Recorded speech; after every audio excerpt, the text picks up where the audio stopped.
Badan Pusat Statistik mencatat jumlah penduduk miskin di Indonesia di bulan Maret 2023 sebesar 25,9 juta orang atau sebesar 9,36% dari jumlah penduduk Indonesia. Kalian tahu nggak 25,9 juta warga Indonesia masih miskin? Data BPS per Maret 2023 mencatat 25,9 juta warga Indonesia masih miskin ekstrim. Bahkan untuk makan saja masih mencari-cari dalam sisa sampah. Setiap hari pun aku masih banyak melihat manusia silver, ibu-ibu jompo yang berkeliaran minta-minta di jalanan dan banyak pengamen jalanan. Di video ini aku akan jelaskan kenapa semua ini bisa terjadi dan beserta tips-tips yang menarik lainnya ya guys ya. Oke, kembali lagi di Konoha News, berita tentang rakyat Konoha dan pejabat Konoha. Sebelum aku bahas tentang materi hari ini, pastikan kalian klik like, follow, and subscribe channel ini supaya kalian mendapatkan video viral dan menarik lainnya. Nah, dilansir dari cnbc.com, negara kita inilah Negara Kesatuan Republik Indonesia NKRI. Dan yang telah berdiri sejak 1945. Indonesia telah merdeka dari penjajahan Belanda selama 77 tahun lamanya. Nah, menuju perayaan 100 tahun kemerdekaan Indonesia, Indonesia menargetkan terlepas dari middle income trap dan menjadi negara maju. Sebagai tahapan menjadi negara maju ini, Indonesia bercita-cita untuk menghapus kemiskinan ekstrim pada 2024. Nah, kondisi kemiskinan ekstrim ini menurut data BPS sebesar 2,04%. Sementara berdasarkan data World Bank, angka kemiskinan ekstrim sebesar 1,5%.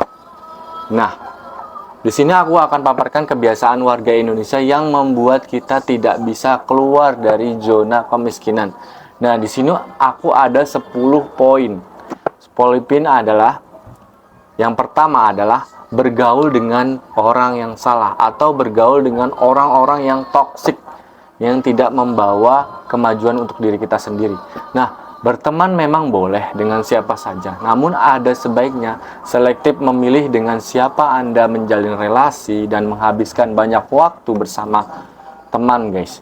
Daripada bergaul dengan orang toksik, bertemanlah dengan mereka yang punya wawasan, punya optimisme tinggi, memotivasi dan mendukung pekerjaan Anda atau aktivitas positif Anda.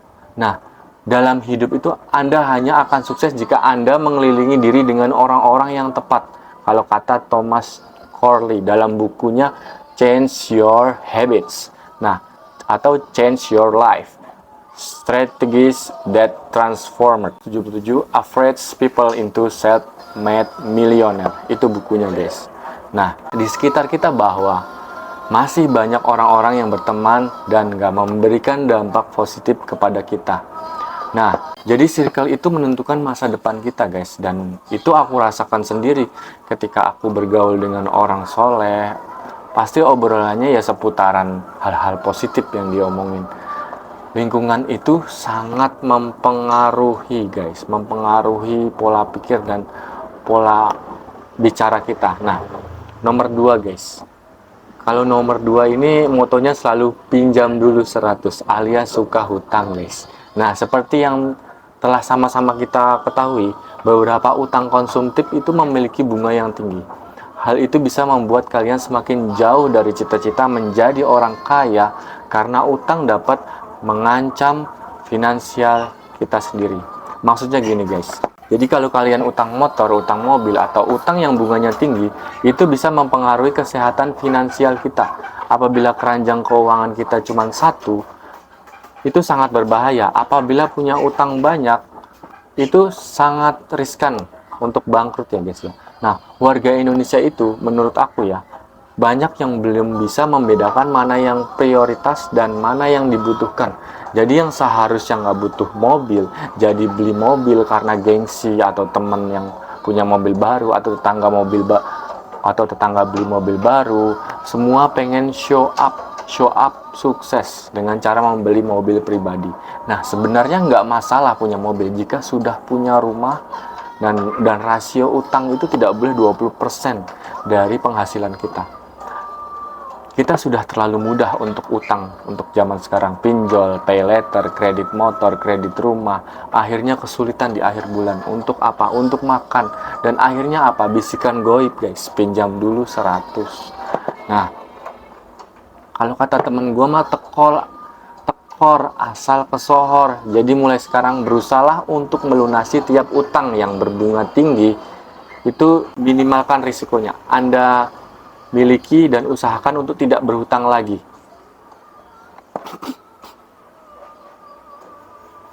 Jadi mulai sekarang berusahalah untuk melunasi tiap utang yang berbunga tinggi yang Anda miliki sekarang, dan usahakan untuk tidak berhutang lagi setelah semuanya selesai gitu guys. Nah, poin ketiganya adalah tidak sadar pada pengeluaran yang kecil. Kalian mungkin berpikir bahwa menghabiskan uang 200.000, kalau menghabiskan uang 20.000 setiap harinya untuk segelas kopi di coffee shop tidak memiliki pengaruh pada dompet kalian guys. Belum lagi jika kalian membeli kopi tersebut lebih dari 1 kali dalam sehari. Kebiasaan kecil inilah yang membuat kalian sulit menjadi orang kaya. Untuk itu mulailah perhatikan kebutuhan dan tahan diri untuk membeli hal-hal yang kecil yang sebenarnya tidak perlu. Maksudnya begini guys. Nah, kalau kalian pengen jajan seminimal mungkin dihitung di budget. Kenapa? Karena hal-hal kecil yang nggak disuruh keluar, dia bakalan keluar. Karena apa? Pengeluaran yang kita tidak inginkan kadang terjadi seperti ban bocor, sakit, atau hal-hal yang kita tidak inginkan. Jadi lebih cermat, lebih hemat, tapi bukan pelit gitu guys. Boleh jajan, cuman dihitung gitu. Ada budget sehari tuh keluar cuma segini gitu guys. Boleh menyenangkan diri, tapi diatur secara baik dan benar. Nah, poin keempatnya adalah ikut-ikutan gaya hidup orang lain. Nah, usahakanlah memiliki gaya hidup yang sesuai dengan kemampuan, keuangan, kantong kalian ya guys. Jangan memaksakan diri untuk mengikuti gaya hidup orang lain. Nah, karena hal ini akan membuat kondisi keuangan kalian semakin terpuruk. Nah, ini juga aku jumpain di sekitaran aku ya. Nah, misalnya nih ya, ada seorang adiknya itu hanya karyawan biasa. Nah, kakaknya ini seorang manajer. Nah, si adiknya ini nggak mau kalah sama gaya hedon kakaknya, yang akhirnya capek sendiri si adiknya ini ngikutin gaya si kakaknya yang manajer ini. Jadi kalau menurut aku, sesuaikan aja budget keuangan kita dengan kondisi diri kita sendiri. Jangan iri hati dengan orang lain. Orang beli motor listrik, kita pengen beli juga. Padahal kita juga belum butuh dan belum mampu. Jangan kalian sekali-kali iri dan dengki dengan rezeki orang lain. Jalanin aja, syukurin dan benahi hidup kita sendiri. Nah, nomor 5, sering membuat alasan. Nah, alasan adalah salah satu penghalang terbesar untuk meraih kekayaan. Misalnya, kalian bisa saja mengatakan bahwa hidup itu harus dinikmati.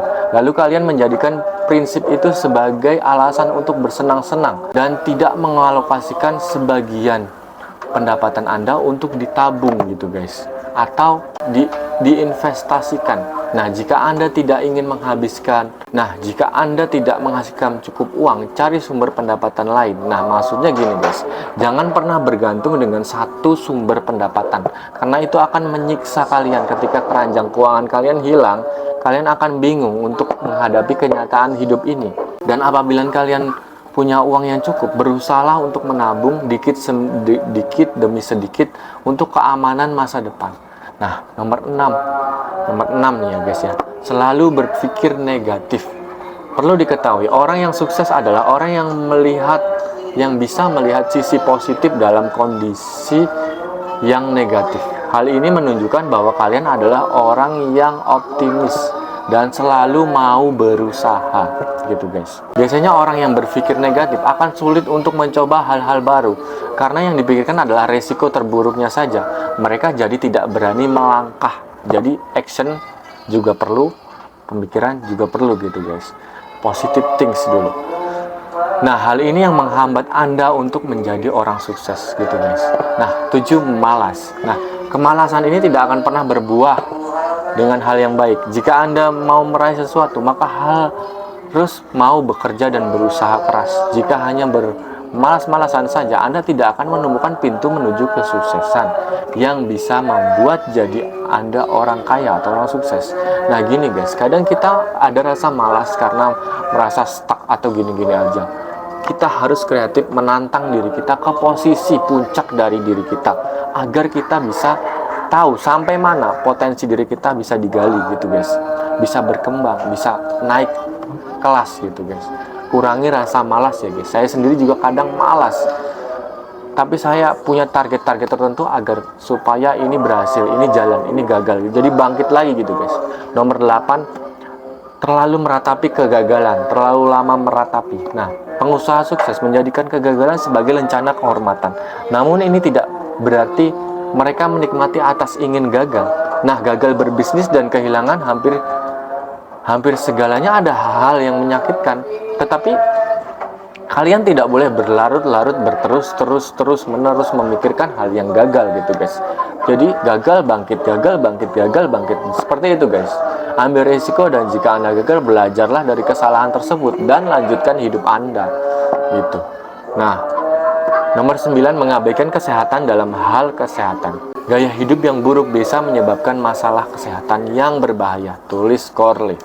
Nah, ketika Anda tidak sehat, Anda menjadi cepat lelah, kurang produktif, lebih stres, dan lebih rentan sakit.